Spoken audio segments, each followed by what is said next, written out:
Hi అండి. మేమైతే విలేజ్కి వచ్చాము కదా, ఇప్పుడైతే మా అమ్మమ్మని చూడడానికి వెళ్తున్నాము. అందుకని చెప్పేసి మా మమ్మీ అయితే ఇలాగ ఫ్రూట్స్ అండ్ బ్రెడ్ ఇవన్నీ అయితే తీసుకుంది. ఎందుకంటే వాళ్ళకైతే దగ్గరలో అయితే ఫ్రూట్స్ అవేం దొరకవు. అందుకని చెప్పి మా ఊరు దగ్గర నుంచే తీసుకొని వెళ్తున్నాము. మా అమ్మమ్మ వాళ్ళ ఇంటికి వెళ్ళడానికి అయితే అటు బస్ ఫెసిలిటీస్ అవేమీ ఉండవండి.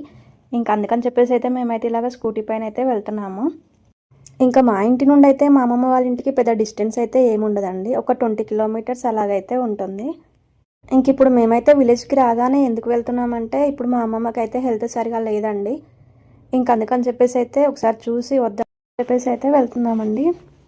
మా అమ్మకైతే మా అమ్మమ్మ అంటే చాలా ఇష్టం అండి అసలు.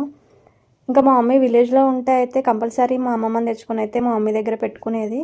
కానీ మా మమ్మీ మా సిటీలో ఉంటుంది కదా, అందుకని చెప్పేసి అయితే మా మమ్మీకి చాలా బాధగా ఉంది ఇప్పుడు. ఇంకేం చేస్తామండి, ఒక్కో సిచ్యువేషన్ బాగోదు కదా, అలాంటప్పుడు తప్పదు. అందుకని చెప్పేసి అయితే ఇప్పుడు చూసొద్దామని అయితే వెళ్తున్నాము. చూసారు కదా అసలు రోడ్డు పొలాలు ఎంత బాగున్నాయో. ఒకప్పుడైతే మా అమ్మమ్మ వాళ్ళ ఊరు వెళ్ళడానికి అయితే కనీసం ఈ రోడ్డు కూడా లేదండి, మట్టి రోడ్డు ఉండేది. చాలా ఇబ్బందిగా ఉండేది. ఇప్పుడైనా ఈ రోడ్డు ఉంది.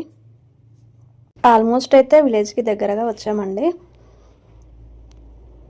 ఇదే విలేజ్ ఎంట్రన్స్ అండి.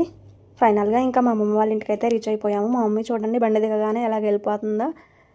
అంతే కదా, ఏ కూతురికైనా తల్లంటే ఇష్టం ఉండదు చెప్పండి. ప్రతి ఒక్కరు కూడా ఇలాగే ఉంటారు. మేము ఏదో కామెడీగా అంటే మా మమ్మీ చూడండి ఎలాగ నవ్వుతుందో. నెక్స్ట్ వీడియో అయితే కంటిన్యూ అవుతుందండి. దాంట్లో అయితే మా మమ్మల్ని చూపిస్తాను, అయితే తప్పకుండా చూడండి. మేమైతే ఇప్పుడు కాళ్ళు కడిగేసుకొని ఇంట్లోకి అయితే వెళ్తున్నాము. మేము వెళ్ళేసరికి అయితే మా తాతయ్య అయితే చక్కగా నిద్రపోతున్నాడండి. ఈ వీడియో ఇంతే ఫ్రెండ్స్, బాయ్.